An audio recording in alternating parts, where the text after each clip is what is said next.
hot stuff on TSO Nigeria TV. Firstly, I would like to thank every single one of you for always liking, for always subscribing, for always following us up, the engagements. I love you guys so much. We love you guys so much. So we want to appreciate you. Please do not forget to comment and like on this particular episode. Yes, today we'll be talking about a very, very, I think, pushed aside topic. People do not like to open up and people do not like to talk about it. It's called childhood trauma. Every one of us has gone through something during our childhood. Every one of us has faced problems and situations that have affected us as adults right now, affected the way we reason, affected our mindsets in one way or the other. So that's what we will be talking about today. We'll be letting you into our space. We'll be seeing if you could relate to it, because definitely you could relate to it. This is life. So we'll see you guys after the break.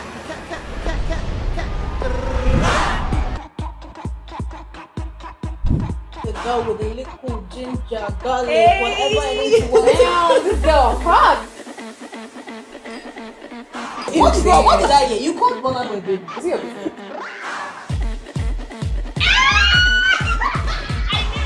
Join the conversation, guys. Join it.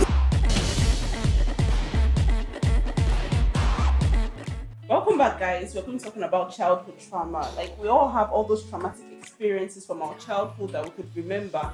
I know Becky, you like somebody that has been through a lot. I was so happy when I got to the point where I could just pack my bags and leave my father's house. That was how happy I was. Mad. That's crazy. crazy, man. Are you serious? But then I could totally relate.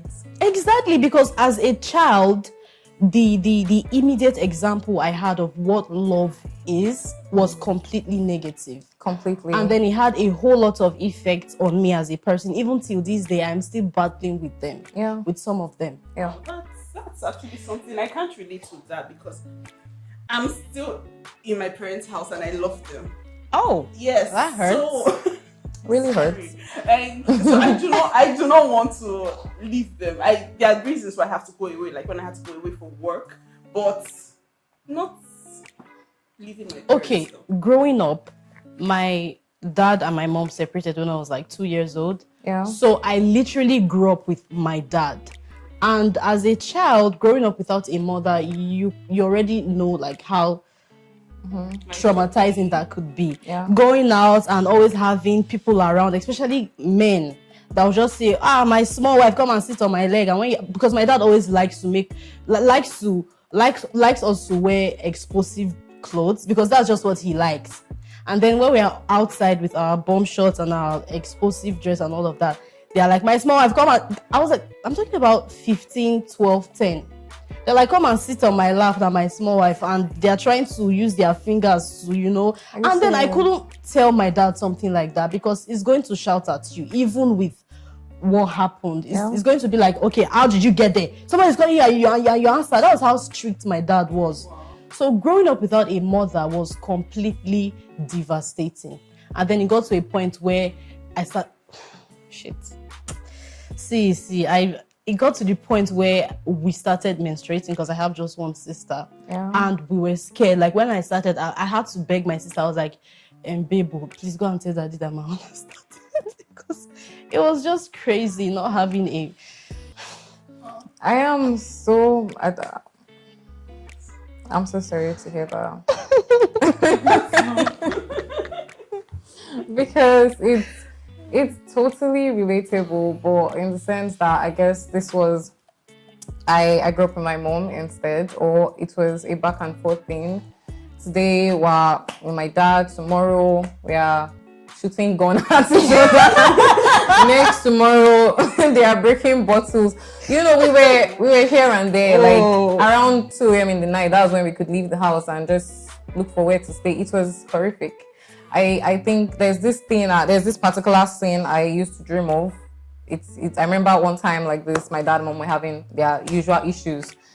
And then I was hearing the screams from outside, so I came out as a child and I peeped through, and then I could see this head of the toilet, like that thing. Yeah. He was like going to throw it on her. Oh. That thing stayed with me till up to today. I see it in my dream. I wake up in nightmares of that, and I feel like it damaged me a lot.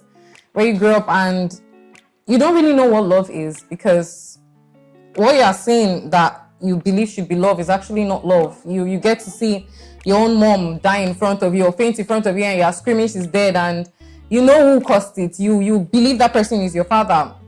You know, these things that it's just a whole lot. And I would not lie that it didn't affect my relationship with people. I would not lie that it didn't affect my relationship with my own self, because it took me so long to even know who I was. It took me so long to define who I was. It took me a very, very long time. Even till this day, I am a complete pessimist when it comes to relationships with the opposite sex. If it's a romantic or sexual relationship, I think at this point I am completely incapable of loving a man. I have really tried, but I just feel like it's something that would end soon. No matter how much you give, your partner might just wake up one day and tell you, okay, you know what, I'm leaving. Because that was what I experienced growing up. I could remember my dad throwing my mom out of the house with a cutlass. I was like 2 years old. You know, so it was so negative. We as children, we always desire to have a mother around. Our neighbors had, you know, their mom doing things for them, and we're just there.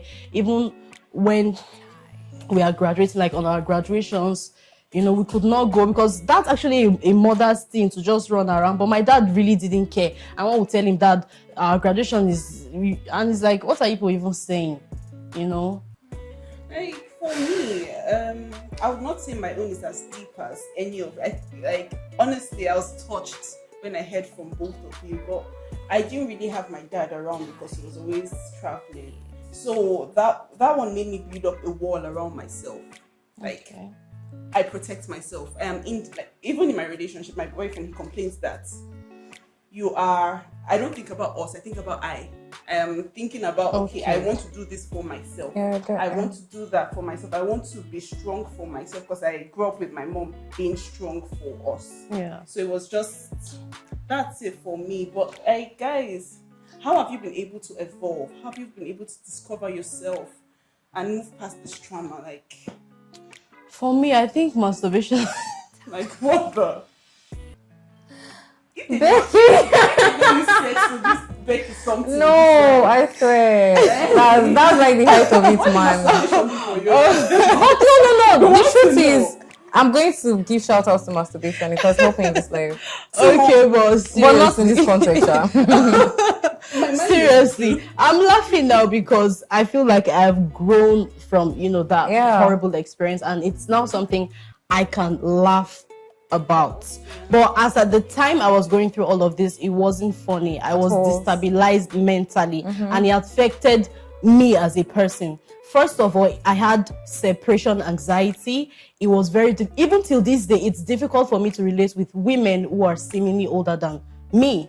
I don't know how to communicate with women. It's always a very straight relationship. I always have frosty relationships with women.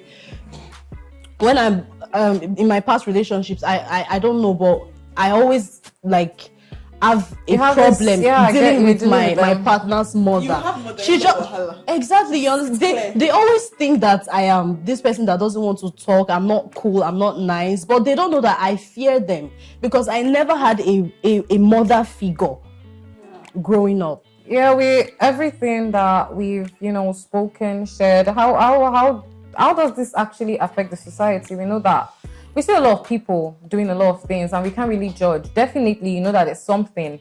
It's lacking from the background. So how do you think it affects society? In what ways? Yes, I feel like when the parents are not together, when the parents are not giving the child stability, it affects the child's mindset. Okay. We see people out there, they are prostituting, they are robbing people and doing all sorts of things because there's nobody holding them back. There's nothing solid in their background that they have to hold on to. So this has actually affected the society a lot in so many ways. Do you and think also people are depressed? Yeah. I think that's the word we should really use. Yeah. People are depressed. People fear being judged. That's like one of the symptoms. If that's one of the symptoms you should look out for in childhood trauma. Like if you still have signs of it in you, you constantly fear being judged, you are depressed, you have anxiety. Even till this day, I am still battling with anxiety.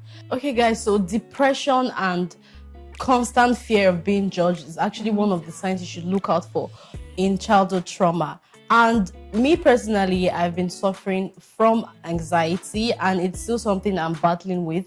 But one of the ways I've been able to one of the ways I've been able to handle it is just trying to rise above it in times that matter. It's still there, but I am trying to manage it as much as I can. There are actually several ways to deal with childhood traumas. First, you can start by identifying the trauma. Like, okay, you were sexually abused as a child. Okay, just acknowledge it. Okay, I was sexually abused. This happened. It happened. Then you can also try to reclaim control. That's telling yourself that, okay, this person did this to me, but he does not have power over me anymore. Then you can also try seeing a therapist. Well, for me, I feel the basics is have good friends around you. It helps, actually. Yeah. That's just one way that I have been able to overcome. Having people that are constantly letting me know that, okay, you can do this, putting me on the right track, even if they don't know what I've been through. But just the thought of them always telling me, all right, do better in this particular thing, just keeps me on the right track. Even if I'm trying to drift aside, they just tell me, hey, baby, you're slacking in your education, you're slacking in your business. It puts me on the right track. It makes me forget, because whether or not you go see a therapist, a childhood trauma is a childhood trauma. Yeah, you can't take it away from the person. You can never forget, but you could try your best to move on. You have to move on with your life, not let it. But the best thing you can do is to focus on other things and, just Forgive yourself, most important. Yeah, that's very And true. you don't have to rush into forgiving anybody that caused you a traumatic experience while we were growing up. Take your time to forgive. Like me, I'm still holding my grudge until I'm ready to let go. If you don't forgive, how do you forgive yourself? Because anytime you see the person, you keep on hurting your own self first before that person. That's why I don't see the process person. you can rush. Exactly, it's not a process you can rush. But You don't. have to walk towards it. You like, distance. If you're just going to ignore the fact that you have to forgive the person. The person is going to hurt People you. have every time. different methods that That's works for them. true. For me, if I am upset with somebody, I keep away from that person completely. Okay, if it works for you, what works? It does. So guys, if you've ever experienced any childhood trauma, or you're still dealing with the childhood trauma you experienced, please remember to forgive yourself first. That's the first part of healing. That's the first step. Then forgive the other person who traumatized you in any way. Also, if you need to isolate yourself to give yourself time to heal, do that. And you do not need to communicate with that person immediately. Give yourself time, heal. Let love lead. We love you. We love you guys. Do not forget to like, comment, turn your post notifications on. Follow us on all our social medias at TSO Nigeria TV. We'll see you guys next week. Bye. Bye.